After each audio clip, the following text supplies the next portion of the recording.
छात्रों, स्वागत है एक और नई धमाकेदार वीडियो में। इस वीडियो में मैं आपका 100% रियल क्वेश्चन पेपर लेकर आ चुका हूं। कक्षा 6वीं का सब विषय समाज विज्ञान का आप देख रहे होंगे। इस वीडियो में आपको A to Z full solution मिलेगा। बच्चों ध्यान दें, ये लास्ट वीडियो है, पहली वीडियो है और लास्ट वीडियो रहेगी। इसके अलावा आपको और कहीं आने की ज़रूरत भी नहीं है। देखिए यहाँ पर आप उत्तर देख पाओगे। पहला क्वेश्चन है, ये दूसरा क्वेश्चन है। दूसरे क्वेश्चन के बाद देखिए ये मैंने टिक लगाई हुई, ये अभी मैं इस वीडियो में बताऊँगा। जब मैं स्टार्ट करूँगा पहले मैं बता तो दूँगा आपको कितना। देखिए पूरा का पूरा ये आपका 11वां क्वेश्चन है, ये 12वां क्वेश्चन है, ठीक है। इसके बाद ये आप 13वां क्वेश्चन देख रहे हैं, ये 14वां है, ये आपका 15वां है, ठीक है। इसके बाद आप यहाँ पर देखोगे 16, 17, 18, 19, 20, ओके। और ये आपका है 21 और ये 22। बच्चों पूरा का पूरा सॉल्यूशन मिल रहा है कक्षा 6वीं का और कहीं पर भी नहीं मिलेगा। तो जल्दी से वीडियो को अपने दोस्तों के साथ शेयर कर दो और इस वीडियो को पूरा देखना, तभी आप देख पाओगे कि एक ही वीडियो में सर आप तो पूरा सॉल्यूशन बता रहे हैं। आप भी बोलोगे वाह सर क्या बात कर दी आपने, है ना। तो आपको एक ही वीडियो में पूरा का पूरा सॉल्यूशन बताया जाएगा और कहीं आने की बिल्कुल भी ज़रूरत नहीं है। ये आप बस यही वीडियो देख लो। और जो भी बच्चे परेशान हो रहे हैं कि सर ये जो यूट्यूब चैनल तो आपको सिर्फ 10 क्वेश्चन बता रहा है, सर परेशान है, तो आप उधर जाओ ही मत। यहाँ पर देखो ना, पूरा का सॉल्यूशन मिल रहा है ना एक वीडियो में।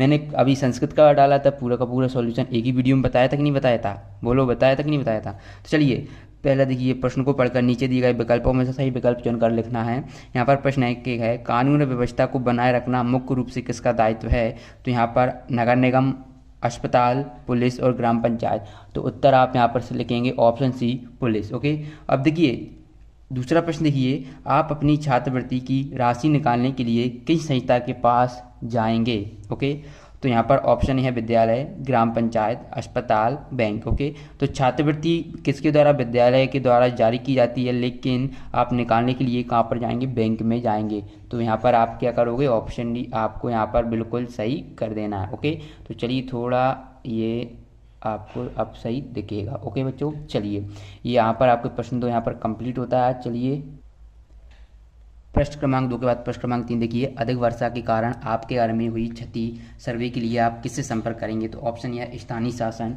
ऑप्शन बी है पुलिस थाना, ऑप्शन सी है बैंक और ऑप्शन डी है अस्पताल। तो इसका आपको उत्तर लिख देना है। यहाँ पर बच्चों क्या लिखोगे? मैं यहाँ पर लिख दूँ ऑप्शन ए, यहाँ पर आप लिखोगे स्थानीय शासन, ओके। स्थानीय शासन। बच्चों पूरा सॉल्यूशन बताऊंगा, ओके, A to Z 1 से 22 तक का। अगला देखिए, रेखा मानचित्र को ध्यान से देखिए और प्रश्न 4 और 5 के उत्तर दीजिए। तो यहाँ पर आपको ये रेखा मानचित्र दिख रहा है, ऊपर उत्तर दिशा होती है, नीचे दक्षिण दिशा होती है। यहाँ पर आपको सुनीता का घर है बीच में, उसकी सुनीता के उत्तर में अस्पताल है, दक्षिण में पोस्ट ऑफिस है, ओके। और ये आपको पता होना चाहिए, ये पश्चिम होता है, ये पूरब होता है। तो पश्चिम में ATM है और पूरब में शासकीय माध्यमिक शाला है। तो यहाँ से क्वेश्चन देखिए, चलिए देखते हैं क्या पूछ रहा है। तो क्वेश्चन 4 पूछा है, सुनीता का 1 से 22 तक के सभी प्रश्नों को उत्तर जो सॉल्यूशन है उसकी PDF के लिए आपको गूगल ओपन कर लेना है। जैसे कि आप यहाँ पर गूगल ओपन कर लिए तो सर्च बार में आपको यहाँ पर सर्च करना होगा SKT, ओके। ये आपको यहाँ पर सर्च करना है SKT। यहीं पर आपको PDF मिलेगी SKT। जैसे ही आप सर्च करोगे तो इसके बाद आपको इस तरीके का पेज आपके सामने आ जाएगा। इस पर आपको क्लिक करना है। देखिए जैसे ही मैं यहाँ पर क्लिक करता हूँ तो आप यहाँ पर देखोगे ये क्लास 8 साइंस की, यहाँ पर आप देख पा रहे हो क्लास 8 साइंस का। आप यहाँ से जो मिलाइन कैंपस पत्र वो डाउनलोड कर पाओगे। क्लास 7 और 6 के डाउनलोड करने के लिए आपको यहाँ पर बार बार आना पड़ेगा। ऑप्शन सी है शाला और ऑप्शन डी है पोस्ट ऑफिस। तो दक्षिण यानी कि नीचे, तो यहाँ पर आपको क्या दिख रहा है? Post office, okay. तो ये आपका यहाँ पर ऑप्शन डी सही हो जाएगा। यहाँ पर आप लिखोगे पोस्ट और ऑफिस, ओके बच्चों। ये आपको यहाँ पर लिख देना, उत्तर आपका ये हो जाएगा पोस्ट ऑफिस, ऑप्शन, ओके। चलिए अगला देखिए, वनों की कमी का परिणाम होगा। तो वनों की कमी का क्या परिणाम होगा वो यहाँ पर आपसे पूछा गया है। चलिए तो इसको मैं थोड़ा इस पर रख लेता हूँ ताकि लिखने में मुझे प्रॉब्लम आ रही है, ओके। देखिए यहाँ पर अब देखिए, वनों की कमी के कारण परिणाम होगा। तो यहाँ पर ऑप्शन ए है ऑक्सीजन की मात्रा बढ़ जाएगी, ऑप्शन बी है अधिक वर्षा होगी, ऑप्शन सी है ऑक्सीजन की मात्रा घट जाएगी और ऑप्शन सी है मिट्टी के कटाव पर कोई अंतर नहीं होगा। तो वनों की कमी के परिणाम होगा कि ऑक्सीजन की मात्रा बच्चों घट जाएगी। ऑक्सीजन की मात्रा तो बढ़ेगी नहीं, क्योंकि जब वन कम हो रहे हैं तो कहाँ से बढ़ेगी? अधिक वर्षा भी नहीं होगी, क्योंकि वन ही वर्षा को आकर्षित करते हैं। तो ये दो तो गलत हो जाएंगे। मिट्टी के कटाव पर कोई अंतर नहीं होगा, तो ये भी गलत है। तो ऑक्सीजन की मात्रा घट जाएगी। तो यहाँ पर आप ऑप्शन सी लिखोगे। क्या होगा बच्चों? यहाँ पर आप लिखोगे कि यहाँ पर मैं लिख देता हूँ, ऑक्सीजन की मात्रा घट जाएगी। ओके बच्चों, ये आपको यहाँ पर लिख देना है इस प्रश्न का उत्तर। ओके बच्चों, चलिए ये प्रश्न 6 के बाद हम अगले प्रश्न की ओर बढ़ते हैं। प्रश्न 6 के बाद आपको प्रश्न 7 बता देते हैं। प्रश्न 7 आपसे क्या पूछा गया वो आप यहाँ पर देखिए। ओके, तो यहाँ पर आपको प्रश्न 7 है, यहाँ पर पूछा गया है। और बच्चों पीडीएफ, अगर जो बच्चे पीडीएफ डाउनलोड करना चाहते हैं तो मैं बता दूँ, अगर आपने हमारी संस्कृत की वीडियो देखी होगी तो मैंने उसमें प्रोसेस बताई थी, अगर नहीं तो कोई बात नहीं। मैं आपको क्या बोल रहा हूँ, आपको गूगल ओपन कर लेना है, ठीक है। आप गूगल चलाते होंगे, जैसे ही आप गूगल ओपन करोगे तो वहाँ पर आपको जाकर SKT सर्च कर लेना है। वहाँ पर आपको एक वेबसाइट दिखेगी www.skt.com, उस पर आपको जाकर क्लिक करना है। वहाँ से आपको कक्षा 6वीं का समाज विज्ञान का जो पेपर का सॉल्यूशन की जो PDF है वो वहाँ पर उपलब्ध कराई गई है। ओके, तब तक मैं आपको उत्तर बता देता हूँ। ऊर्जा का वह संसाधन जो पृथ्वी से धीरे धीरे समाप्त हो रहा है उससे संबंधित उदाहरण है। तो यहाँ पर ऑप्शन ए है सौर ऊर्जा, ऑप्शन बी है बायोगैस, ऑप्शन सी है पवन ऊर्जा और ऑप्शन डी है यहाँ पर हमारा क्या है, कोयला। ओके, तो ये कौन सा है तो मैं आपको बता देता हूँ। इसका सही उत्तर होगा आपका ऑप्शन डी। तो आप यहाँ पर लिखोगे, यहाँ पर ऑप्शन डी करके लिखोगे कोयला। ओके बच्चों, ये आपको यहाँ पर लिख देना है। चलिए इसके बाद प्रश्न देखिए, अगला प्रश्न प्रश्न क्रमांक 8 है। पर्यावरण सुरक्षा को ध्यान में रखते हुए किस ईंधन से चलने वाले वाहन का उपयोग करना चाहिए। तो ऑप्शन ए है पेट्रोल का, ऑप्शन बी है डीजल का, ऑप्शन सी है सौर ऊर्जा का और डी है प्राकृतिक गैस का। तो पर्यावरण सुरक्षा को ध्यान में रखते हुए हमें पेट्रोल का करेंगे तो धुआं निकलेगा, उससे डीजल से भी धुआं निकलता है। ओके, कुछ प्राकृतिक गैस हम कर सकते हैं लेकिन वो इतनी जो सस्टेबल नहीं है, यानी कि जो कॉस्टली जो प्राइस है वो हाई बहुत ज़्यादा हो जाएगा, तो वो भी नहीं कर सकते। इसलिए आप यहाँ पर ऑप्शन सी कर लेना, सौर ऊर्जा। इसका आपका सही उत्तर होगा सौर ऊर्जा। ओके बच्चों, क्या करोगे, सौर ऊर्जा। अगला देखिए प्रश्न 9। प्रश्न क्रमांक 9 है, सरकार द्वारा नेशनल पार्क की स्थापना का मुख्य उद्देश्य है। ऑप्शन ए दिया गया है वन्य जीवों का संरक्षण, ऑप्शन बी है वन्य जीवों की संख्या को सीमित करना, ऑप्शन सी है मनुष्यों के लिए आवासीय क्षेत्र निर्मित करना, ऑप्शन डी है कृषि हेतु भूमि को सुरक्षित रखना। तो यहाँ पर आप ऑप्शन ए करोगे वन्य जीवों का संरक्षण। यहाँ पर आप लिखोगे वन्य, ठीक है, वन्य जीवों का संरक्षण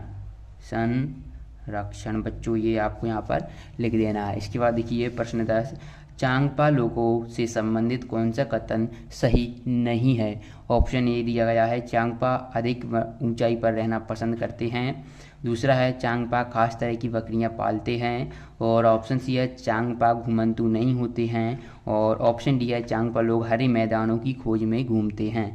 तो बच्चों इसके लिए ये मुझे आंसर मिला नहीं है और मैं नहीं चाहता कि आपको कोई गलत आंसर बताया जाए। अगर आपको पता हो तो कमेंट बॉक्स में बता सकती हो। ओके, आप लर्निंग आउटकम्स की बुक्स में देखकर बता दीजिएगा। जब तक मैं आपको अब 11 से 22 तक के प्रश्न बता देता हूँ। यहाँ पर देखिए प्रश्न 11 है, जॉब कार्ड बनाना, राशन का वितरण करना, कानूनों का पालन कराना। उपरोक्त कार्यों को करने वाली संस्था के साथ तालिका में संबंध कीजिए। जैसे उचित मूल्य की दुकान, तो ये राशन का वितरण करती है, यहाँ पर आपको राशन का वितरण लिख देना है। और ग्राम पंचायत, नगर पालिका व नगर निगम क्या करती है, तो ये जॉब कार्ड बनवाती है। ओके, तो जॉब कार्ड का बनवाना। और पुलिस थाना क्या करती है, कानूनों का पालन करती है। तो इस तरीके से प्रश्न 11 का उत्तर लिखोगे। अगला देखिए प्रश्न 12, आप जिस नगर गाँव में रहते हैं वहाँ किस प्रकार की स्थानीय सरकार है, उसके कोई दो कार्य लिखिए। तो हम जिस गाँव में रहते हैं वहाँ पंचायती सरकार है, पंचायती सरकार है। अगर बच्चों आपको ये समझ में नहीं आ रहा है तो जो टाइप किया हुआ जो रहता है ना, कंप्यूटर पे टाइप किया जो रहता है प्रश्नों के उत्तर, वो आपको वेबसाइट पर मिलेंगे। वेबसाइट की मैंने बता दी है, गूगल पर जाकर आपको SKT सर्च करना है। क्या सर्च करना है, SKTEACH। तो वहाँ से आप इसको आंसर डाउनलोड कर पाओगे, नहीं तो लिंक आपको इस वीडियो के डिस्क्रिप्शन बॉक्स में मिल जाएगी। ओके, और जो भी कोई डाउट हो तो आप मुझे इंस्टाग्राम पर मैसेज कर सकते हो। ओके, मेरी इंस्टाग्राम की ID भी आपको वहीं पर मिल जाएगी। कोई भी इससे संबंधित प्रश्न हो तो आप मुझे वहाँ पर पूछ सकते हो आप मुझसे। अगला देखिए इसकी कार्य लिखना है। तो पहला है सड़क बनवाना, दूसरा है तालाब का निर्माण करवाना। तो ये प्रश्न 1 और 2 के उत्तर लिख दोगे। इसके बाद देखिए प्रश्न 13, बैंक धन का लेन देन किस प्रकार करती है।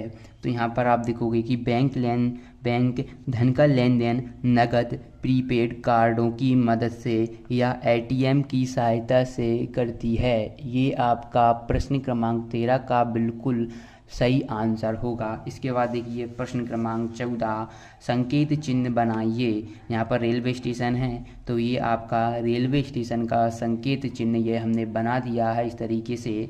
इसके बाद देखिए पक्की सड़क, तो ये आपकी दो लाइन कह देना है बिल्कुल समानांतर एक दूसरे के, तो ये आपकी पक्की सड़क बन जाएगी। इसके बाद पुल है तो ये आपको ये पुल का संकेत हो जाएगा।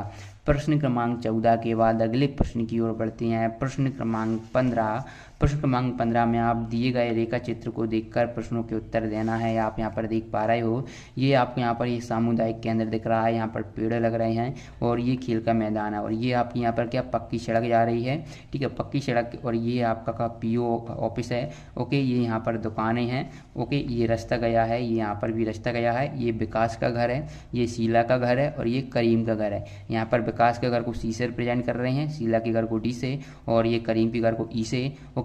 और ये आपका क्या फलोदान है, यहाँ से ये विद्यालय गया है, ये कुआं है, ठीक है। तो इससे आपसे रिलेटेड क्वेश्चन पूछे जाएंगे। तो चलिए देखते हैं क्या क्या प्रश्न पूछे गए हैं। तो पहला प्रश्न पूछा गया है कि विद्यालय से खेल का मैदान किस दिशा में है। तो बच्चों विद्यालय आपका आप देख पा रहे हो ये है और यहाँ पर आप खेल का मैदान देख पा रहे हो कहाँ पर है, तो आप यहाँ से ही देखोगे तो विद्यालय से खेल का मैदान ऊपर है, ठीक है। तो ये ऊपर क्या होती है, उत्तर दिशा होती है। आप यहाँ पर ऊपर देख पा रहे हो, ये आपकी क्या है, उत्तर दिशा है, ठीक है। विद्यालय से खेल का मैदान ऊपर है तो उत्तर दिशा में हो जाएगा। इसके बाद दूसरा देखिए, शीला के घर से फलोदान किस दिशा में है, ठीक है। शीला कहाँ पर है, तो बच्चों शीला ये है और फलोदान ये है, तो ये किस पूर्व दिशा में है, इस साइड तो ये पूर्व दिशा होती है, तो शीला के घर से फलोदान पूर्व दिशा में है। ये आपका प्रश्न 2 का उत्तर जो कि 15 के अंतर्गत पूछा गया है उसका उत्तर आप देखेंगे। यहाँ पर आप देख पाओगे प्रश्न 3, विकास के घर से दुकानें किस दिशा में हैं। तो यहाँ पर आप देख पाओगे उत्तर है विकास के घर से दुकानें पश्चिम दिशा में हैं, ये आपका इसका उत्तर हो जाएगा। इसके बाद अगला देखिए प्रश्न 16, प्रकृति से प्राप्त कोई 3 उपहार के नाम लिखिए। प्रकृति से प्राप्त 3 उपहार निम्न हैं, पहला है जल, दूसरा है वायु और तीसरा है पेड़ पौधे। यहाँ पर आप चाहें तो दूसरा आप नंबर डाल दो, ओके। अगला देखिए प्रश्न 16 के बाद अब हम अगले प्रश्न की ओर बढ़ते हैं। यहाँ पर आपको प्रश्न 16 तक देखने को मिल चुका है। अब हम देखेंगे प्रश्न 17 का उत्तर। प्रश्न 17 देखिए, प्राकृतिक गैस, वायु गैस, विद्युत ऊर्जा, पेट्रोलियम, सौर ऊर्जा, कोयला। तो ऊर्जा के उपरोक्त संसाधनों को दी गई तालिका में भरिए। यहाँ पर नवीकरणीय संसाधन दिया गया है, प्राकृतिक गैस है, पेट्रोलियम है, कोयला है। तो नवीकरणीय संसाधन में आप लिखोगे सौर ऊर्जा, वायु गैस और विद्युत ऊर्जा। अगला प्रश्न देखिए प्रश्न 18।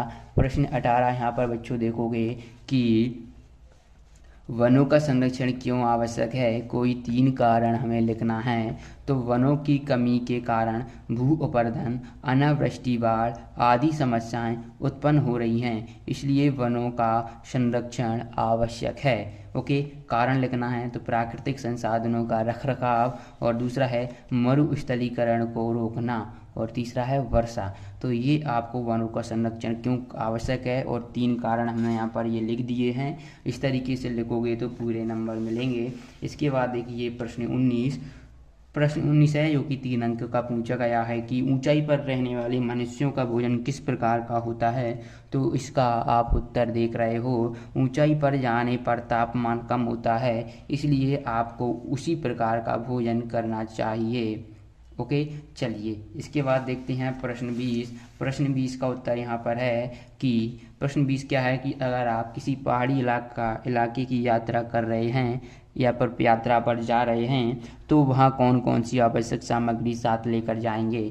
तो यदि आप पहाड़ी इलाके पर जा रहे हैं तो आपके पास स्वेटर, बॉडी वार्मर, मफलर आदि होना चाहिए एवं खाना पानी भी पर्याप्त होना चाहिए। ये आपका प्रश्न 20 का उत्तर कंप्लीट होता है। अब हम बढ़ते हैं